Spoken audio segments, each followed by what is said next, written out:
Olá, muito boa tarde a todos. O meu nome é Tatiana Pereira e estou hoje aqui no âmbito do meu estágio curricular na Incubadora de Inovação Social do Baixo Alentejo. O nosso tema desta conferência é o canto alentejano, 1 hora sobre o canto alentejano, e já vou explicar o porquê da escolha deste tema. Primeiro gostava de falar um bocadinho aqui sobre o meu percurso deste estágio que está agora a terminar, e este evento marca isso mesmo, o fim desta etapa, que para mim foi muito gratificante fazer parte desta equipa, porque foi uma equipa que nos acolhe mesmo, que nos mete a participar em todas as atividades, que nos lança desafios deste género, em eventos onde temos mesmo de enviar convites, ver espaço, organizar tudo ao pormenor, e sem dúvida que isso nos faz melhores profissionais e melhores pessoas. Portanto, só tenho que agradecer mesmo a esta equipa por todo este tempo, porque foi sem dúvida algo muito enriquecedor para mim e estou muito grata por tudo isso. Também dizer que a escolha deste tema do canto alentejano veio ao encontro de que na incubadora falamos muito sobre a valorização do nosso território, e eu acho que, para mim, que eu sou uma rapariga que gosta bastante das artes, não tenho uma veia artística, não tenho talentos escondidos caso eu saiba, mas gosto muito de apreciar a arte e acho que é isso que une as pessoas e faz as comunidades serem as comunidades que são. Ou seja, quando nós ouvimos o canto alentejano, sabemos logo que estamos a falar de nós, alentejanos, do Alentejo, e temos que valorizar isso mesmo, porque faz parte de todos nós, temos que valorizar as nossas raízes.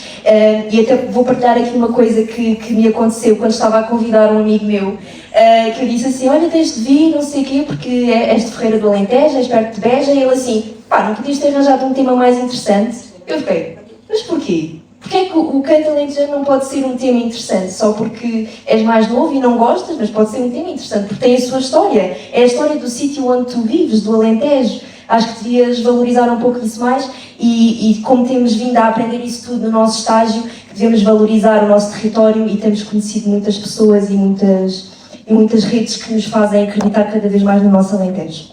Porque se todos abandonarmos o barco, nunca chegamos a lado nenhum. Passo então agora à apresentação dos nossos convidados. Paulo Ribeiro, cantautor begense, profundamente ligado ao Alentejo e ao cante, é autor de novas modas, compositor para teatro e poesia e tem colaborado com vários grupos corais. O seu trabalho une tradição e reinvenção, com destaque para o álbum Invisível a Meus Olhos, lançado após a participação na digressão de Pedro Abrunhosa com os camponeses de Pias. Gil Galinha, natural de Cuba, é membro do grupo Ceifeiros de Cuba e neto do mestre Ermelino Galinha, herdeiro de uma forte tradição familiar, assume hoje com orgulho e responsabilidade a missão de continuar o legado do seu avô, mantendo viva a paixão pelo cante e pelas raízes da sua terra. Paulo Colasso, natural de Beja, iniciou-se na música aos 6 anos de idade, com o padre António Cartejano, estudou guitarra clássica, jazz e composição em várias instituições, como o Conservatório do Baixo Alentejo e o Hot Club de Portugal. Descendente de uma família rural de Castro Verde e Almodóvar, viria mais tarde a descobrir a viola ou campaniça, instrumento que passou a estudar e a divulgar intensamente, criando projetos como o grupo Adiafa, com o qual conquistou um disco de platina. Tem-se dedicado ao ensino da viola e do canto em escolas, destacando-se o projeto Herança com Raízes, onde levou o canto a crianças do pré-escolar e primeiro ciclo. O seu trabalho cruza aqui a tradição e a inovação, com projetos que vão do universo coral à fusão com outras sonoridades. Ora, vamos aqui iniciar, vamos ter 2 rondas de perguntas e no final uma pergunta mais reflexiva para todos poderem dar a vossa opinião. É uma conversa completamente descontraída, no fundo vocês vão falar sobre aquilo que vocês fazem, aquilo que vos apaixona e uma coisa com a qual vocês convivem diariamente, que é o cante. Comece por si, Paulo Ribeiro. A sua ligação ao cante é profunda e tem sido expressa de forma muito pessoal, através da escrita de novas modas, da composição, das colaborações com grupos corais e da fusão também com outras linguagens artísticas. O que eu lhe pergunto é, de onde nasce esta relação tão íntima com o cante e como é que tenta mostrar esta paixão através dos seus projetos? Pode-nos também falar um bocadinho sobre essa jornada? Posso, naturalmente, mas em primeiro lugar queria agradecer à Tatiana e às instituições que estão ligadas a este projeto e que dão apoio à Tatiana. Parabéns pela escolha do tema, não é? A Tatiana, na breve apresentação que fez, enfim, de alguma forma enunciou aqui vários princípios para a escolha deste tema, que é tão importante em termos da nossa comunidade, em termos da salvaguarda deste nosso património, que é uma grande riqueza. Indo diretamente aqui a esta questão, que é uma questão, enfim, que não é vaga, ela é muito profunda, é muito precisa, mas é difícil perceber onde é que estão as balizas, não é? De onde é que começa o meu interesse pelo canto. De facto, no Alentejo nós temos qualquer coisa de genético que tem a ver com o facto de ouvirmos desde muito cedo alguém a cantar. Normalmente costuma dizer-se, e é verdade, que as nossas mães, através das canções de embalar, nos incutem já qualquer coisa, e no Alentejo, naturalmente, que as mães provavelmente transformaram muitas das modas do nosso cancioneiro em canções de embalar. Não é? E, portanto, é natural que, desse ponto de vista, isso tenha sido marcante para mim, até porque a minha mãe, enfim, que já faleceu, tinha o gosto pelo canto, pelo fado, pela música, e cantava quando fazia os seus trabalhos domésticos, etc. E, portanto, se algum dom eu tenho relativamente à voz, ao facto de cantar, provavelmente esse dom vem da minha mãe. Por outro lado, o canto alentejano, de uma forma mais específica, mais concreta, vem também da infância. De facto, a infância é o princípio da nossa casa, é o edifício, não é? A partir do qual nós nos erguemos para a vida, não é? E vamos sustentando a nossa vida e, enfim, o nosso percurso. E a primeira vez que me lembro de ouvir o canto, de eu perceber que, ok, isto é uma música diferente de outra música qualquer que eu tenha ouvido, foi de facto numa taberna em Bringel. Porque a minha família materna e paterna são de Bringel, que é uma freguesia aqui do concelho de Beja, naturalmente, fica aqui a 10 km, ao qual eu tenho uma profunda ligação. E de facto lembro-me de miúdo ir a uma taberna em Bringel, e o meu pai já se tinha estabelecido aqui em Beja, enfim, na sua vida comercial, etc. Mas tinha também muita ligação a Bringel. Nós tínhamos lá uma casa, etc. E um comércio. E eu lembro-me de ir com o meu pai a Bringel. Eu vou entrar assim em pormenores mais específicos porque acho que faz sentido. Era num tempo em que ainda, portanto eu nasci em 71, enfim, eu era um miúdo e nas tabernas não se bebia muito cerveja. Bebia-se mais vinho. Eu lembro do meu pai pedir uma cerveja e achavam estranho, porque o meu pai tinha vindo para Beja, então o Ribeirinho, que era o meu pai, agora pede um copo, pede cerveja e não sei o quê, era tipo como se fosse moderno. E eu bebia nessa altura uma bebida que agora já não existe, que eram os pirulitos. Era uma bebida gasosa, que tinha uma espécie de arraiol, não é? Era um sumo, ao fim e ao cabo. E eu lembro-me de estar nessa taberna e de ouvir os homens cantar. Não sei que melodia. O que sei é que essa melodia se entranhou em mim de uma forma um bocadinho inexplicável. Aquela coisa bonita de perceber que aquelas pessoas, aqueles homens estavam ali a conviver. Era uma taberneira, era uma senhora que era... É curioso, o Paulo Colasso deve saber quem é, porque ela era avó do Biganga, diz lá para mim, do ex-vereador daqui do Arlindo, era a avó do Arlindo, Moraes. Portanto, era uma velhota muito velhinha, mesmo, mas que usufruía de um grande respeito, naturalmente, e nessa altura as mulheres já iam frequentando a taberna, porque já tinha sido o 25 de Abril, não é? O 25 de Abril tinha-se dado há pouco tempo. Eu era uma criança, eu ouvi o canto pela primeira vez, o canto ficou para mim como uma coisa que ficou gravada na minha memória e no meu coração. Porque estas coisas não é só a memória da gente recordar, não, há qualquer coisa ali que fica connosco. E depois lembro-me de ouvir a minha mãe cantar, a alentejana, e todas essas experiências que nós não sabemos definir muito bem. Porque a memória é como um espelho côncavo, não é? Em que nós olhamos para um espelho, é uma espécie de espelho côncavo da memória. Nós temos pontos de contacto com isto, com aquilo e com o outro, enfim. E depois, na minha adolescência, comecei a gostar de música, etc., e a ouvir, tudo na juventude se ouve, mas é esta coisa do canto, da tradição do canto, dos grupos corais, aqui e ali, em algum acompanhamento, em algumas oportunidades que fui tendo de ouvir o canto, essa força telúrica do Kant, penso que de alguma forma também me foi inspirando e fazendo de mim, digamos que me foi caracterizando enquanto alentejano. Este acho que é um aspecto que é importante. Por isso é que o Kant é um traço muito marcante da identidade do povo do Alentejo. Não é? Depois, quando comecei na música, com uma banda mais de pop rock, a certa altura senti necessidade de procurar estas influências que vinham lá de trás, desse espelho côncavo, não é? Das memórias, e fui de alguma forma trazendo para a minha música, já enquanto autor, um bocadinho, não é? Aprendiz de fazer canções, já fui trazendo algumas melodias, algumas experiências de melodias, de influências desta nossa cultura que é o canto alentejano. E lembro-me que às vezes até os meus colegas que trabalhavam comigo achavam um pouco estranho.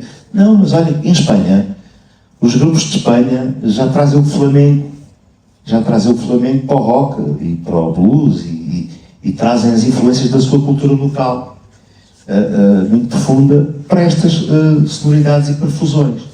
E, portanto, esses foram esses primeiros pontos de contacto, mais enquanto músico, cantor e cantautor, tiveram lugar num grupo que eu tinha, que éramos Anonimato, no qual eu procurei, através das melodias, da minha forma de me exprimir ao cantar, trazer esse legado um bocadinho, mas não necessariamente como uma inspiração absoluta.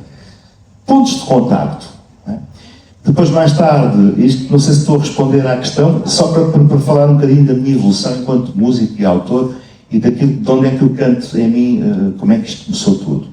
A partir de certa altura, depois comecei a desenvolver um trabalho mais a solo, e aí sim, nesse meu primeiro trabalho a solo, que se intitula Aqui Tão Perto do Sol, em 2002.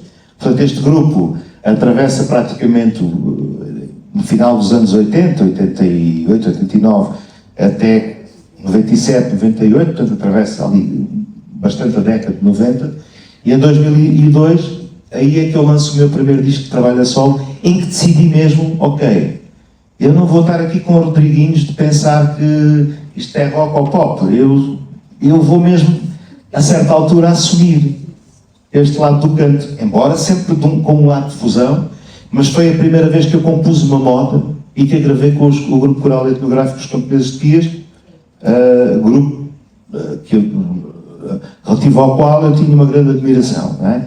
E foi uma experiência maravilhosa perceber que cheguei a Pias e vinha da cidade de Beja e fui logo recebido como mais um deles, mais um cantador. Então gravámos uma moda da minha autoria, foi uma coisa muito bonita, ainda é uma moda que hoje, enfim, se vai cantando por aí, que já não é a minha, chama-se Cantiga do Tempo Novo, e que os grupos corais vão cantando. E pronto, e a partir daí, nos vários discos que tenho, fui sempre, de alguma forma, maior ou menor, incorporando esta ideia do canto como uma memória viva e permanente e com uma necessidade grande de alguma forma de a reinventar, daí que tenha feito uma série de novas modas, em diversos projetos, como uma espécie de canto, que é um exemplo muito, muito concreto das possibilidades possíveis, passa a redundância, do meu trabalho, que é ter pegado em modas como o Momento, Haja o que houver dos Madre Deus, modas canções do hip-hop, e transportá-las para o universo do canto alentejano, até sem recurso a instrumentos musicais. Portanto, as minhas experiências com o canto são de uma natureza muito vária, né? Com colaborações também com os Ceifeiros de Cuba, uma moda que é o Aldeia Nova, por ocasião do centenário de nascimento do poeta Manuel da Fonseca, uma moda que também ficou disseminada pelo canto e que é um orgulho para mim pensar que muitos grupos cantam essa moda. Enfim, e eu perder aqui em muitos exemplos, não é do meu trabalho do ponto de vista exclusivamente autoral, depois enquanto ensaiador de grupos corais, não é? Também ensaio um grupo coral infantil, que são os Roxinóis do Alentejo, aqui de Beja, embora em Beja, e para que fique registado neste momento, além das AECs, o chamado projeto do canto nas escolas terminou, lamentavelmente, e portanto acho que foi um passo atrás no desenvolvimento da questão do canto mas enfim. Mas não me vou alongar mais, penso que respondi de alguma forma para já nesta primeira abordagem. Não sei se a Tatiana achar que está bem assim para já. Tudo bem. Sim, senhor. Okay. Muito obrigada, Paulo. Obrigado. Passo agora para o Gil. Já falámos aqui, o Paulo já falou aqui da influência que a família tem logo nesta paixão. E o Gil herdou o gosto pelo canto do seu avô, se não estou enganada, pelo mestre Irmelinho de Galinha, e hoje representa uma nova geração dentro de um grupo tradicional com os Ceifeiros de Cuba. E queria saber como é que tem sido esse processo de assumir o legado do seu avô e ao mesmo tempo encontrar a sua própria voz nesta tradição. Em primeiro lugar, pronto, agradecer também à Tatiana e à incubadora, não só o convite, mas a forma como, de alguma forma, neste caso, promove o canto alentejano. Esta pergunta é algo que já estou familiarizado, mas que também, conforme o sítio, o espaço, o momento, acaba sempre por ser de uma forma diferente, sendo que a conversa é sempre a mesma. Claramente que neste caso eu diria que é puramente hereditário, Cresci no seio do cante, não tão próximo como aquilo que possa parecer. Curiosamente, sou o segundo neto a nível de homens, e no geral temos homens e mulheres, netas e netos do Irmelinho de Galinha, do meu avô, mas eu sou o segundo mais velho. Tenho um primo mais velho, que curiosamente ingressou relativamente há pouco tempo nos Ceifeiros de Cuba. Ingressou enquanto homem, porque eu, quando era novo, pronto, sempre fui muito requila, joguei e jogo futebol, ou seja, sempre tive vários hobbies. Então o que é que acontece? Aquilo que aconteceu com este meu primo, que é mais velho que eu, que é o Pedro, o meu avô, ainda ele era pequenino, pegava nele e levava para o grupo como mascote, como se faz a qualquer filho, a qualquer neto. Ainda hoje se pratica muito isto em várias áreas, sejam elas quais forem. E então o que é certo é que, curiosamente, a mim não me levou, e fui eu até que acabei por continuar este legado, que também não é só meu, né? É de mais alguns membros da família. Isto para dizer o quê? Eu lembro-me quando era pequenino, e é a primeira noção que tenho do canto, e que me lembro é que devia ter cerca de uns 6 anos, 7 anos, à volta disso, e lembro-me de umas férias no Algarve, e onde depois, à hora depois do jantar, pronto, juntávamos numa esplanada, e ali naquela esplanada se juntavam mais umas quantas pessoas da Cuba, pronto, que se juntavam ali, e eu lembro-me na altura, pediam-me para cantar. Aliás, ele cantava em troca de qualquer coisa, que na altura, salvo seria uma moeda de 20 cêntimos, que era para jogar matraquilhos. E então, essa é a primeira história mesmo que eu me lembro. Depois, com cerca de 15 anos, acabo por ingressar no grupo dos Ceifeiros de Cuba, de uma forma leviana, ou seja, era um rapazinho com 15 anos, ainda antes disto, que foi a candidatura, que foi o boom, que foi a moda, ou seja, ainda antes disto, num grupo onde na altura estaria uma ou duas pessoas abaixo dos 30, sendo que eu tinha 15 e o resto tudo gente mais velha. Não foi fácil essa inserção, e às vezes, eu hoje em dia, já com mais alguns anos de vida, também já com outra experiência, né, que vamos como é que dizer, vendo e atualizando e vivenciando ao longo daquilo que é a vida. Ou seja, havia em certa altura uma decalagem muito grande, ou seja, aquilo que era o que eu queria daquele grupo para aquilo que o grupo queria de mim, né? E então aí essa diferença geracional era realmente muito marcante, de tal forma que eu iria aos ensaios, aliás, ia aos ensaios, de certa forma, quando me apetecia, né, ia, principalmente naquilo que era o verão, aí sim, ia mais, durante a época desportiva também, como tinha outro hobby, então era uma coisa, ia estando, ou seja, de vez em quando ia aparecendo. E foi assim durante 2 ou 3 anos. Entretanto, já com outra idade, o meu avô também acaba por colocar a fazer um pontinho, nada de outro mundo, já tinha entretanto, já tinha também entrado para outros grupos corais, fiz parte na altura das Mogodanas, também aqui em Beja, quando andei no liceu, e depois formamos em 2014 o grupo coral Bafos de Baco. Na altura eu tinha 18 anos. Quando faço 21 anos, eu faço anos a 21 de agosto, e no dia em que fiz 21 anos, no dia 21 de agosto, é quando falece o meu avô. E é esse choque que de certa forma, me obriga, dizendo assim, se posso utilizar esta expressão, é esse choque que me obriga a levar aquilo que é os ceifeiros mais a sério. Então foi aí que me comecei a dedicar mais. Isto também muito, e aliás toda a culpa foi do meu avô, porque o meu avô, independentemente daquilo que era o cante, sempre foi uma pessoa muito presente na minha vida. Foi uma pessoa, como eu costumo dizer, que nos ensinou, não só a mim como a minha família, nos ensinou a amar e aquilo que era o amor. O meu avô cantou durante 62 anos seguidos nos Ceifeiros de Cuba, e curiosamente este meu primo que eu falava há pouco, enquanto o meu avô o levou para lá, para o canto, eu percebo também porque é que o meu avô não me levou. A minha avó sofria de Alzheimer, e então num estado mesmo já muito avançado, e entretanto o meu avô nunca quis levar para lá, até ao momento em que aquilo era impossível de não acontecer. Ele já não tinha qualquer capacidade de cuidar dela, porque ela deixou de ser, aliás, era um ser vivo só, ou seja, não era uma pessoa, ele passou a ser um ser vivo, estava vivo, mas não comunicava, né? Mas, no entanto, apesar dele ir para o lar, o meu avô, todos os dias, ao almoço e ao jantar, era ele que lhe dava a refeição. E então, a própria maneira de falar, a forma como ele reunia a família e queria a família reunida, especialmente no Natal, foi algo que, quando aconteceu a morte dele, né, que me chocou realmente, chocou-me, e porque também aí a minha idade já era outra, já não tinha aos 15 anos, já tinham passado uns aninhos, e então encarei isto com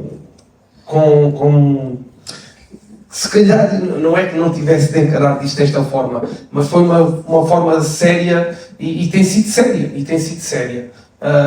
Tive claramente a negação também na altura de muita gente, que é normal, e é o que eu digo às vezes a certos amigos de outras terras ou de outros grupos que dizem que existe essa diferença. Existe esta diferença de uma forma normalíssima, porque quando nós estamos muito tempo numa situação ou à frente de alguma coisa, ver também alguém de novo a vir e de certa forma vai mudar ou vai mandar, não é fácil mudarmos de posto, e não é fácil ter essa, como é que é dizer, é uma coisa que tem de ser mesmo com umas luvinhas, devagarinho, porque não é fácil.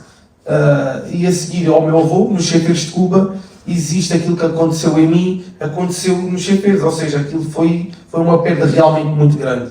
Ou seja, de tal forma, há destes chatices, é como se vê perder aquele que é a referência, e era, ao fim e ao cabo, e então parece que já não há sítio para caminhar, parece que é ao fundo da estrada. Que não é, e quando acontecer comigo também não há de ser, desde que exista, neste caso fui eu, e não só, e outros tantos companheiros que tive, que me deram esta força. E claro, no início a desconfiança era muita porque muitos ainda pensavam que eu era o mesmo que era, mas não. E então isso mudou muito facilmente. Mudou como? Mudou com o trabalho, com a seriedade, com a entrega, e aos poucos foram percebendo como é que era a minha maneira de estar. Isto passou, os anos foram passando. Na altura não era presidente, fui até proposto para, já depois da morte do meu avô, passado 2 anos, coisa assim, proposto para ensaiador, para mestre na altura, ao qual eu disse que era impossível ser mestre, porque mestre tem de ser alguém que já tem uma certa aptidão, uma certa experiência, uma certa mestria. O que eu poderia ser era um ensaiador, não? Podia ser um ensaiador de alguma forma incapacitado, mas com esforço que iria lá. Os anos foram passando, sinto e sei que temos hoje um grupo mais forte, mais coeso e que trabalha muito arduamente. Juntei-me também, rodeei-me de gente capaz, e quando eu falo de capaz é naquele do querer, do mais faz quem quer do que quem pode, e somos realmente capazes. Naquilo que é o canto propriamente dito, eu tenho a certeza absoluta que não serei o maior mestre de sempre naquilo que é o canto, mas diria que a minha mestria é mesmo a junção, o agrupamento, o que caminhemos todos na mesma direção e que tenhamos todos o mesmo foco. Essa é a minha principal marca naquilo que é os chefeiros. É isso que eu tenho desenvolvido. Os chefeiros é hoje em dia, não é um grupo de canto, é uma associação que é verdade o que eu vou dizer. Nós hoje em dia damos tudo, e o que é tudo. Nós damos amor, nós damos de comer a pessoas, nós tiramos as mágoas daquilo que é o coração. Gente que chega, se calhar, numa fase má da vida e que vai encontrar nos chefeiros e ao meu lado sempre um ombro amigo para aquilo que necessitarem.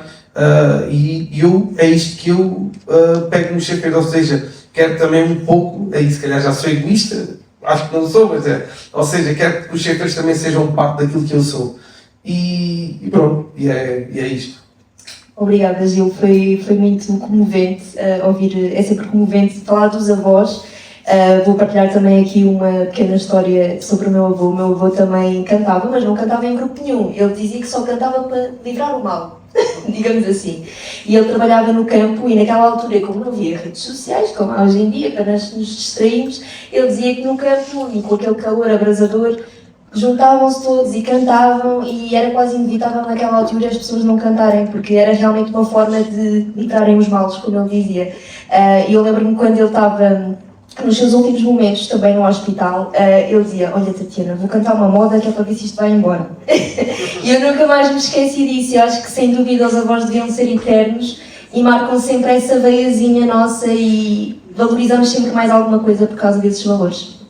Vou agora passar a Paulo Colasso. Paulo, ao longo do seu percurso, tem explorado a viola campaniça como forma de diálogo entre a tradição e a modernidade e tem trabalhado com grupos corais, crianças e artistas de várias áreas. O que o motivou a dedicar-se ao estudo da viola campaniça, e de que forma esta ajudou a descobrir o cante e o alentejo? Obrigado pelo convite. Olha, eles no fundo disseram tudo, mas eu vou juntar mais ou menos as peças para criar. Nós somos um conjunto de coisas que nos vão acontecendo na vida. Somos a família, somos os vizinhos, somos os amigos, e esse conjunto de coisas, na minha família cantava-se, tal como estava a dizer, cantava-se, mas ninguém era cantor, nem ninguém pensava em ser cantor. Era funcional. Apesar de eu ter nascido em Beja, mas a minha família é oriunda de Caixa Verde e íamos sempre para o monte, andávamos sempre. E ela nunca viveu na cidade, ela tinha o monte no quintal dela. Ela nunca saiu do monte. E então, essa relação com o canto é funcional, é uma necessidade. No Alentejo, há 50 anos atrás, há 50, eu nem estou a ir muito mais atrás, há 50 anos atrás, o cante era uma necessidade como era necessário comer e beber. Porque se nós falamos hoje dos 40 graus que vamos ter agora daqui a uns dias, e temos ar-condicionado, e não falta água em lado nenhum. Então imaginem o que há 50 anos atrás, subir a ladeira do monte, ou descer o monte para ir buscar água com 40 graus, para se refrescar. Não, a água não é aquela água. A água, eu digo ao meu filho muitas vezes, olha, tu tomas banho, abres a torneira e gastas a água quente. Agora imagina que tinhas que ir buscar lá ao poço a água para tomar banho e depois subias esse caminho todo. Quando chegavas, pensavas assim, vou tomar um banho muito rápido, porque senão tenho que ir buscar mais água. E esse conhecimento do que é a tradição da família, as necessidades que haviam, mas eram necessidades que toda a gente passava. Não havia luz elétrica nos montes. Ligava-se um pedacinho da televisão para saber alguma coisa sobre a agricultura ali ao trator, mas depois acabou a televisão e o som ou era cantar ou era ouvir a lareira. E às vezes ficávamos ali a noite inteira ouvindo o mundo, tudo hipnotizado, mas muitas vezes saía ao canto. E nem todos da família eram bons cantadores, mas eu tenho um tio que é um personagem do nosso canto, o homem que fez o ponto dos Ganhões durante muitos anos, era um dos pontos dos Ganhões de Casta Verde, e que era a voz que dava o ponto ou 12 pontos, não é tão grande no Alentejo. Esse homem começava aquela voz de chão, e isso eu não sei dizer se eu gostava muito ou gostava pouco. Foi-me sempre necessário cantar. Diz uma das modas mais antigas, que toda a gente sabe, ao ramo, ao pinta rama, toda a gente conhece, mas diz: não me inveja de quem tem carros, parelhas e montes. Os moços novos não sabem o que é parelhas, mas é uma parelha de animais para levar carros, era um transporte.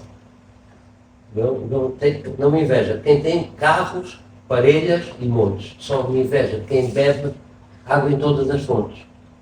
Porque o conhecimento, as pessoas conhecedoras, eram aquelas que iam de terra em terra. Porque o que estava parado no monte dele não sabia de nada. Então os tocadores de viola, que era aquilo que eu vinha, os tocadores de viola, as pessoas que tinham um jeitinho para contar umas histórias, iam de monte em monte, e aqueles montes onde gostavam de ouvir, por exemplo, o Jacometti tem uma recolha de um homenzinho que foi parar a salir lá ao monte, e começou ele contava anedotas, histórias, coisas do imaginário, coisas que hoje não fazia sentido estar a contar, porque nós já temos recurso a outras coisas, mas ele ia lá e todas as pessoas do monte sentavam-se lá para ouvir as histórias daquele homem. Aquele homem contava histórias porque ele tinha estado em Faro, esteve em Casta Verde, ele andava tocando a de comer, como se dizia. Também se trabalhava a de comer. Ou era a jorna, ou era a de comer. E nessa época, estas histórias todas foram contadas de pequenino. Lembro do meu tio ter aprendido a oração das almas, porque a minha avó fazia questão de dar aos pobres. Foi sempre uma coisa que ela tinha, aquela gente que ia lá para pedir no inverno. Estamos a falar de um inverno em que não há trabalhos, só ganha dinheiro quem trabalha. No inverno parou o trabalho, não há trabalho quem não tem. Então canta-se o Mimo, o Natal, canta-se as janeiras, canta-se a oração das almas, os reis ainda, e depois a oração das almas. Porque de dezembro até ao entrudo é uma fome descansada. E as pessoas andavam de monte em monte. Hoje faz-se isso por gosto, porque as pessoas gostam, mas eles não iam. Diz uma canção do Canto ao Menino, vem dar os bons anos, as boas festas na República. Venha a fim de saber novas da sua saúde.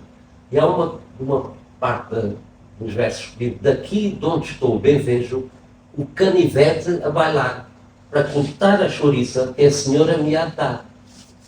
Eu disse, em casa de boa gente não é de ir de barriga, de saca vazia. Então, esta é a realidade. O que é que o canto dava? O canto dava alegria àquelas pessoas que ouviam e que ficavam deliciadas e que lhe fazia bem a alma. E o que é que fazia aquele que cantava? Encher a barriga. Os tempos mudaram, o canto mudou. E o que é que acontece? Hoje, quando ouvimos música, há muita a visão do divulgar, do conservar, do avançar, e esquecemos da coisa mais importante. Tanto a viola como a música é uma necessidade humana. Nós temos essa necessidade para o nosso equilíbrio emocional, para o nosso vagar. O vagar é uma palavra vagar que eu utilizo muito, é uma palavra com 3 dimensões. Nós precisamos de vagar aqui espacial, tenho que vagar uma cadeira para eu me sentar, vagar de tempo e vagar de emoção. Tanta gente diz assim, epá, tenho que ir tanta coisa, não tenho vagar, não tenho pensado nisso. Não tenho tido vagar para pensar nisso. Porque é um vagar emocional. E estas 3 dimensões são as 3 dimensões que a música, como o Gil estava a dizer, nos mantém equilibrados. Agora, o que é que me fez chegar à tradição e ao gosto pela tradição? Eu estudei música, o que me levou ao gosto pela música foi a tradição, e depois, estudando música e tocando com muitos grupos, voltei à tradição. Uma vez em Cuba, que aconteceu isto numa feira líder, tinha ido lá tocar com os grupos, também com o Paulo Ribeiro, era grupos pop, rock, e depois, passeando naquelas ruas, assomam ali para uma taberna e estavam 2 velhotes tocando viola campaniça e uma senhora. E era um som mesmo do chão, um som tradicional, que a gente já queria tudo bonitinho, ter efeitos e voz bonita, e aquilo era uma coisa mesmo de raiz, como a herança com raiz. Eu fiquei ali a ouvir aquilo. Isto é de onde? E alguém me disse, Castro Verde, são as violas Castro Verde. A terra do meu pai, eu não sei o que é uma viola, que há lá uma viola. Pronto, e até hoje. Ou viola campaniça, cantar um dia tem que partir. É verdade, se não for. Ou viola campaniça, um dia tem que partir. Que me tens dado tantas noites sem dormir. Grande viola campaniça. Vamos voltar então aqui ao Paulo Ribeiro.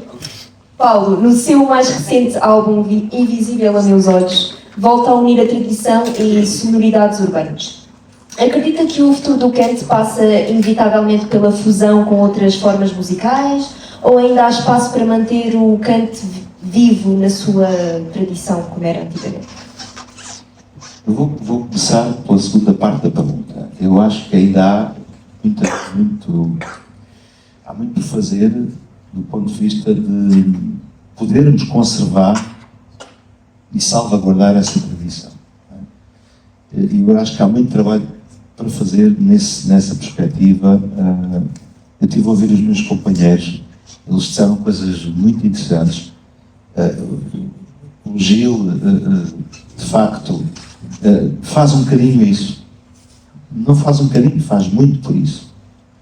Porque ele, ao herdar a tradição do canto, como todos nós, cada um à sua maneira herdamos, ele herda, de facto, de uma pessoa que vem de um grupo que celebrou agora 92 anos de história. Eu estive lá agora também, gentilmente convidado pelo Gil, e ele faz isso, porque em Cuba há uma coisa muito interessante. Eu poderia falar melhor sobre isso, mas isto, só estou aqui a procurar um exemplo de como é possível manter viva essa tradição. Repita lá só a segunda parte da questão. Se ainda há espaço... Se ainda há espaço para mantê-lo vivo como ele era antigamente? Sim.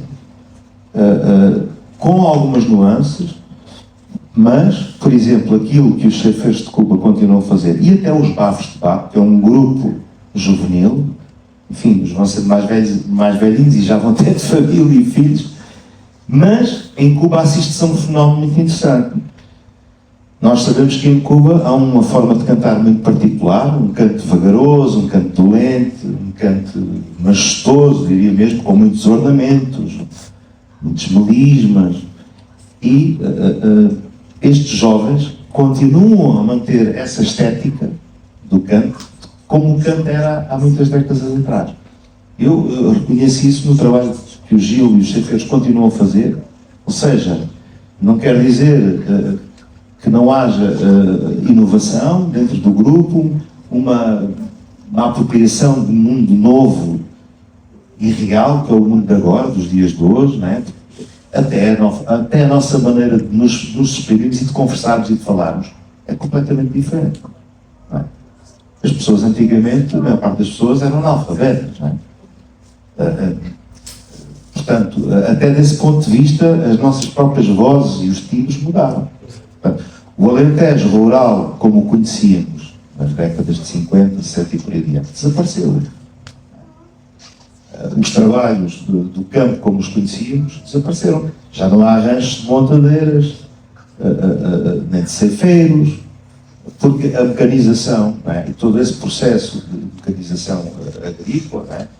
E depois levou às migrações de milhares e milhares de trabalhadores dos campos do Alentejo para as fábricas na cintura industrial de Lisboa. Barreiro, Lisnave, Sete Nave, Almada, etc. e por aí fora.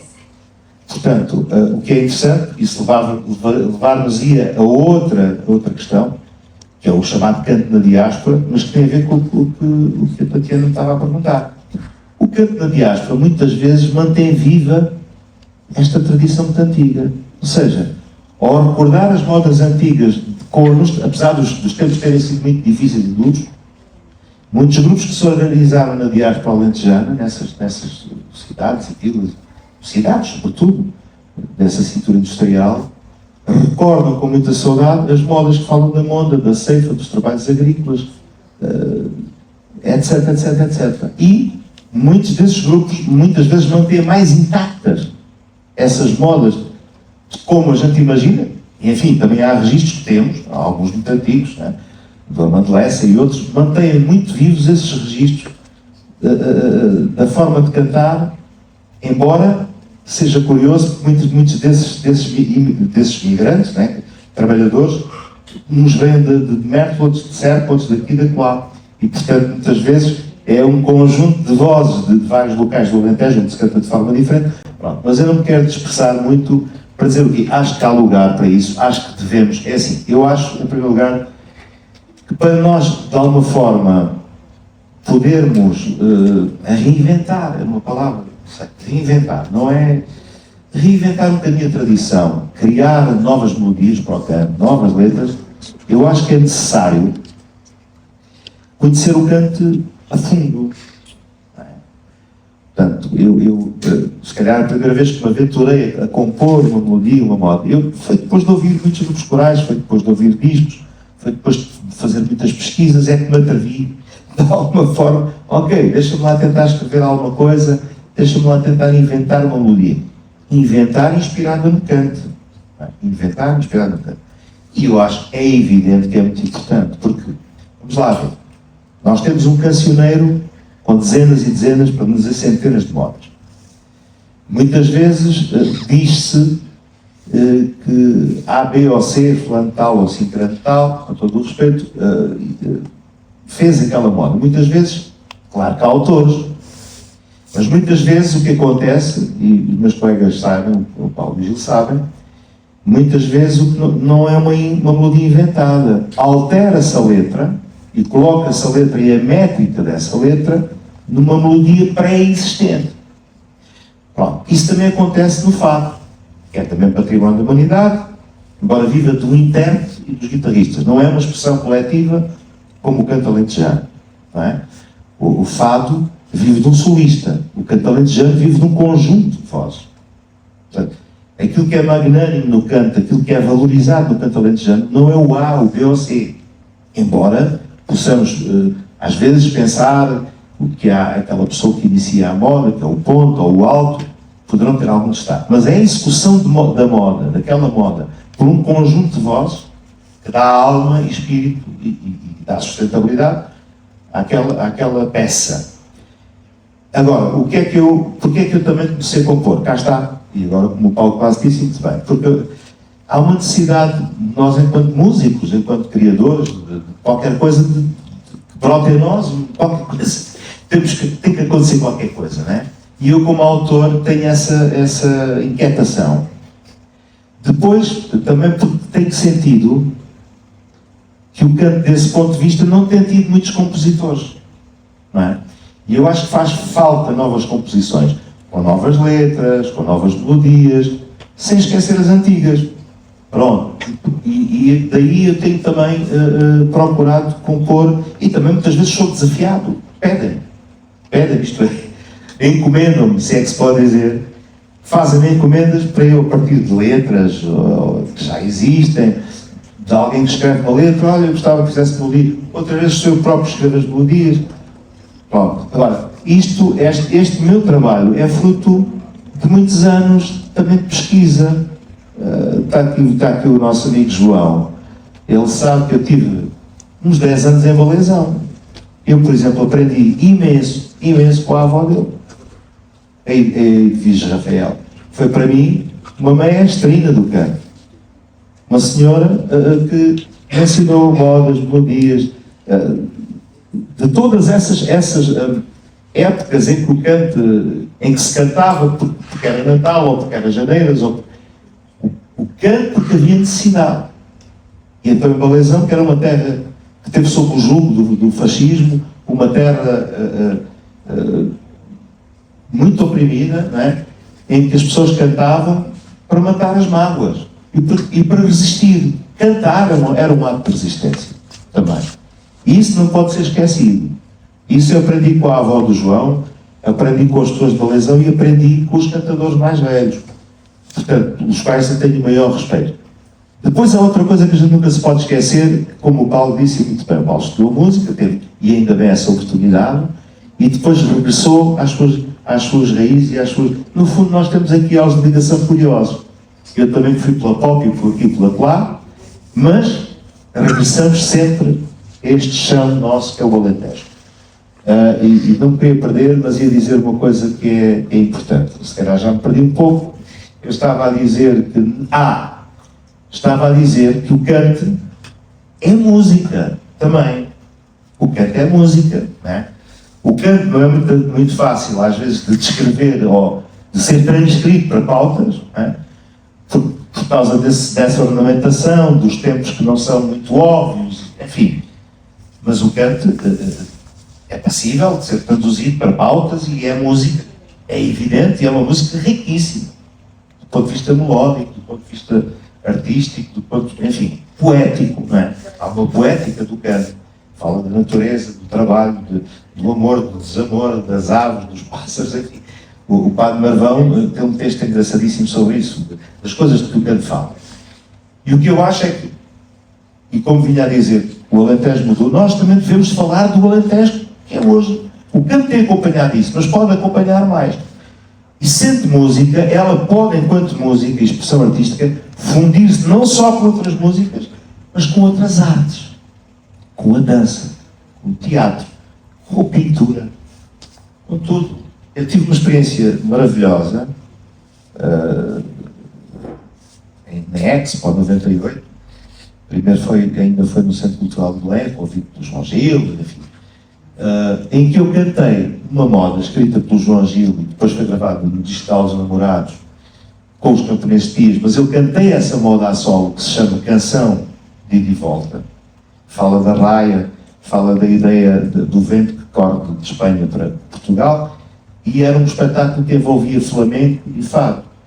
Portanto, era a coisa da manhã, e depois pela tarde passava a raia, Lisboa e o fado. E nessa raia, nessa coisa atravessada, aparecia o canto. E eu nunca mais me esqueço, foi das experiências mais ricas que tive, e estava a cantar sozinho com uma companhia de dança de bailado, de flamenco, de Madrid. E eu pensei, João Gil, então, mas como é que agora eu vou cantar isto? Mas o bailado, já te imagino, tem que ter um ritmo. E agora vou cantar, ai amor, o tempo vai e vem. Era uma coisa muito lenta. Mas como é que eles vão lançar isto? Não tinha noção, era muito mais velho, pessoal. Claro que há processos de interação entre as artes.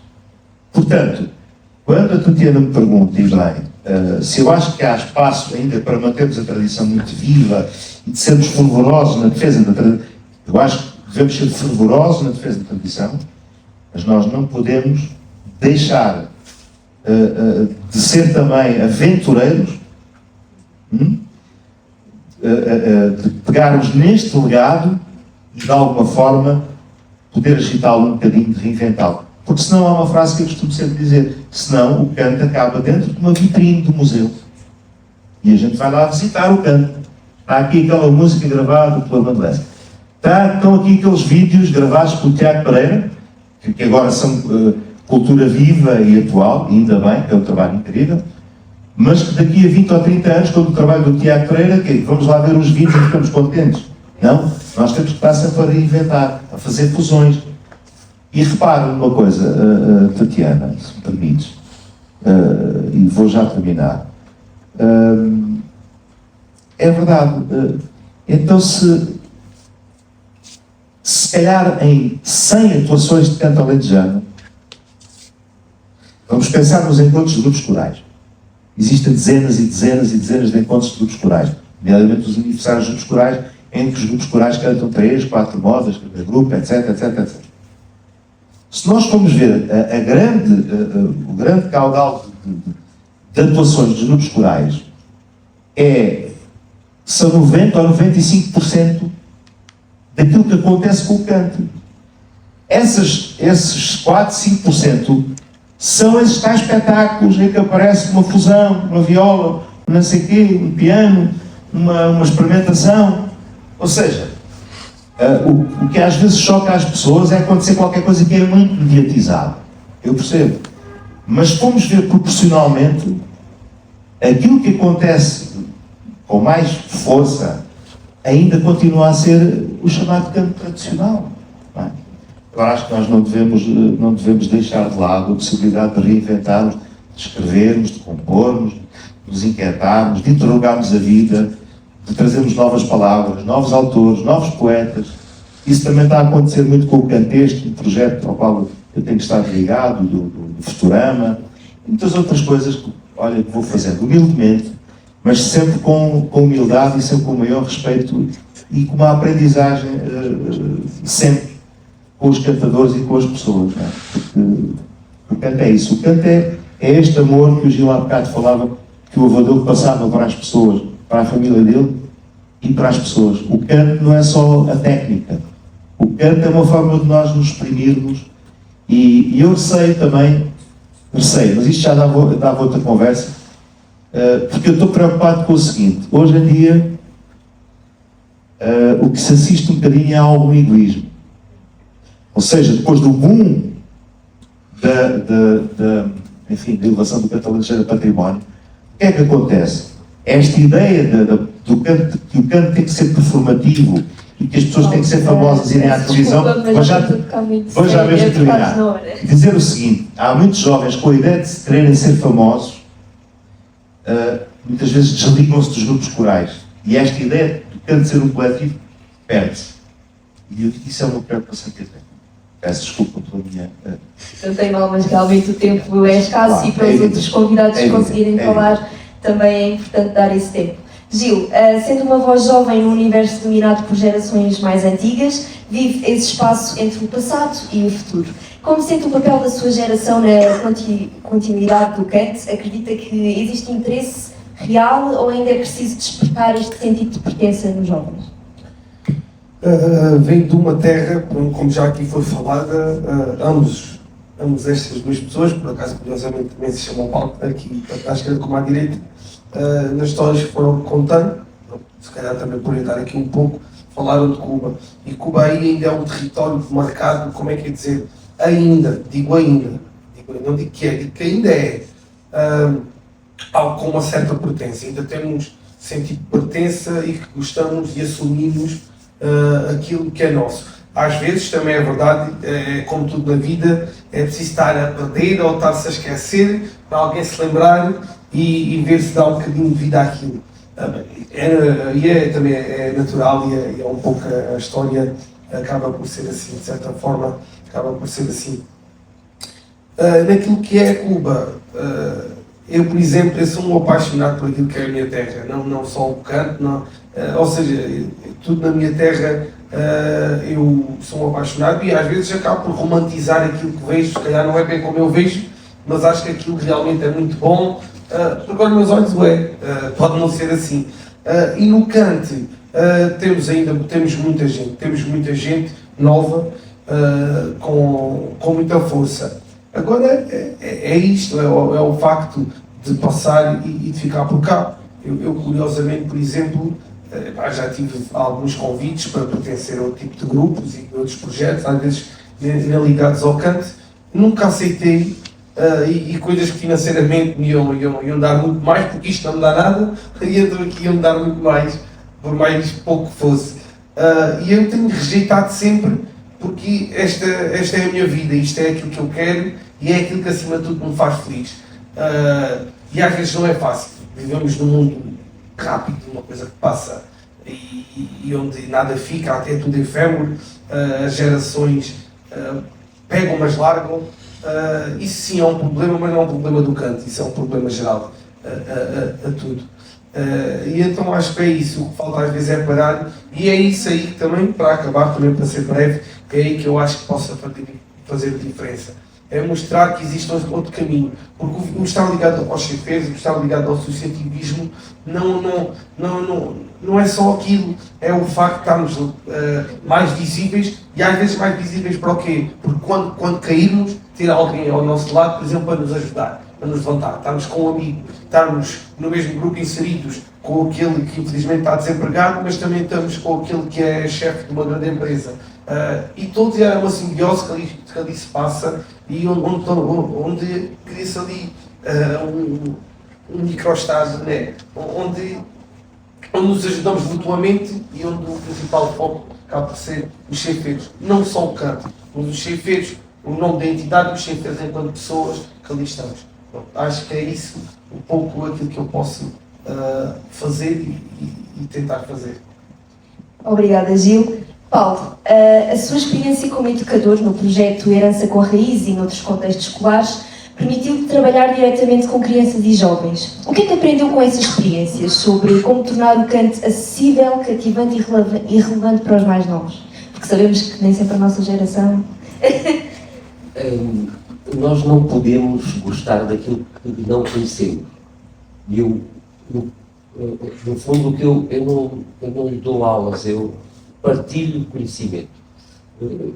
Há uma frase, por causa da herança com raízes, que foi um título muito bem dado pela Ana Albuquerque, saudosa Ana Albuquerque, a este projeto, a herança com raízes, porque no fundo eu sou herdeiro da tradição, mas sou gerador de património. Cá está, o Paulo compõe músicas que serão tradicionais daqui a uns anos, como é tão grande o Alentejo, ou como aquela do meu Alentejo. Não, aquela do Encontrismo. O verão, é o verão. Pronto, também é uma moda que, apesar de ter uma linguagem diferente, é uma moda que foi composta por um senhor que, na altura, muita gente dizia, isso é bem cante. Mas hoje todos os grupos corais a cantam. E por isso, eu sou herdeiro da tradição, mas sou gerador de património. E essa é a minha responsabilidade, é passar aos miúdos. E no fundo eu aprendo mais com eles do que eles aprendem comigo. Como é que eles conseguem gostar daquilo? Porque se eles virem que eu tenho amor pelo canto, e quando eles experimentam a participar e começam a gostar, começam a sentir pertença. Cá está. Eu estava a dizer, não é por acaso que nós os dois falamos de Cuba. Nós pertencemos a Cuba. E a fama já é outra coisa. Eu, se der um pontapé numa pessoa ali na rua, torno-me famoso, mas não tenho sucesso nenhum. E era isso que eu queria que eu passe sempre aos mais novos. O fazer bem, o ter amor àquelas palavras, eles não são obrigados a cantar todos. Eles não têm que cantar todo lado. Eles têm que apreciar, porque se eles gostarem das modas, eles quando ouvem um grupo coral cantar, eles vão apreciar. E eu meti no ensino, não era tanto para ter cantadores, era para ter público. Porque enquanto eu subi aos palcos e deixei, mesmo por isso, porque eu senti que mais do que ensinar os miúdos a cantar, é importante ensiná-los a ouvir e a respeitar e a admirar. Então, no fundo, eu, apesar de os ensinar a cantar, mas eu estou a criar público para o palco, para os chefeiros, para os pias, porque como dizia, eu ensinei a um miúdo da escola, que quando estávamos a cantar a ceifeira, linda ceifeira, um dia de casar contigo. E o moço nunca viu uma ceifeira na vida. Viu a ceifeira debulhadora, uma máquina. E para ele não fazia nenhum sentido. Professor, então, mas agora é de casar com uma máquina. E essas são as questões reais. O que é que quer dizer? É que ele estava atento à moda, ele estava a gostar, ele interiorizou-a e aquilo criou-lhe um dilema. Então, vais casar com uma máquina ainda por cima grande. Se fosse uma pequenina de levar para casa, mas aquilo... E então é isso que nos faz mantermos na ação, Oh, como Paulo, ele diz. E se calhar, tu explicaste... não. Sim. É só dizer, se calhar explicaste todo aquele processo que eu vinha a falar há bocadinho, o processo de mecanização. Sim. A partir daí, falaste sobre a história do Alentejo e do povo alentejano. A partir dessa história da ceifeira. Ele tinha terminado. Ou seja, não é só o cantar, é falar sobre a nossa cultura, as crianças perceberem. Contextualizar o canto não cai do céu. Bem, ia fazer uma última pergunta, portanto pedia que fossem mesmo muito breves, uma única frase, só mesmo para o que é que podemos fazer enquanto artistas, cidadãos e educadores para que o canto continue a ser este património vivo e cultural da humanidade. É difícil uma frase só, mas vou tentar, em brevíssimas frases. É preciso estarmos atentos, exigirmos mais também das entidades que têm responsabilidades em termos culturais, para que acarinhem das mais diferentes formas esta expressão que é uma riqueza da nossa cultura e que, a partir da qual nós podemos ter mais amor à nossa cultura, ao nosso Alentejo, à nossa região. E a cultura não é um bem menor, a cultura é uma alavanca para o desenvolvimento. E o canto pode ser também, pode e é um motivo de orgulho de todos nós e ele pode alavancar várias estratégias ou uma estratégia cultural devidamente sustentada para o nosso território, para fixar pessoas, para nos sentirmos orgulhosos de vivermos nas terras e nas comunidades onde vivemos. Bem, na minha versão, não é contradizer, é simplesmente outra versão, ou seja, para melhorar, para aperfeiçoar. Enquanto o Paulo falou em instituições, em alguém que pode, e acho muito bem, eu vou-me focar naquilo que para mim é mais genuíno, que é nosso, o canto é nosso. Como é que não se perde? Se nós não quisermos, só existe isso. Se não quisermos, como é que ele não acaba? Se não tivermos vergonha, da mesma maneira que se formos a qualquer parte de Espanha, por exemplo na Andaluzia, e o flamenco, que é a coisa mais tradicional que eles têm, todos o canto, todos dançam na rua, ok, é outra forma, é outra performance, tudo certo. Mas toda a gente o assume. Aqui, toda a gente o assume. Mas se ele tiver uma certa importância, se tiver ali um grupo qualquer, se calhar às vezes até menos capaz, eles já não se sentem detentores daquele património. Eles, quem está vendo. E aqui não. Aqui é chegarmos perto, porque o cante, como já ouvi aqui falar, e é uma das minhas grandes causas, o cante não é só música. O cante, aliás, é a música e é tudo aquilo que rodeia. O cante são as pessoas, é as amizades que se podem construir à volta delas, é uma forma de estar na vida. Como é que não se perde? Continuando sempre cantando, no grupo, fora do grupo, onde quer que seja. Sim, assim por baixo, a relação de amor, de nós sabermos tratar com muita caridade o canto, porque temos que nos lembrar que nos chegou, é uma herança. Isto é como a gente ter recebido um casarão. Temos um casarão em Beja, uma mansão, não pintamos, não tratamos das janelas e o património vai-se degradando.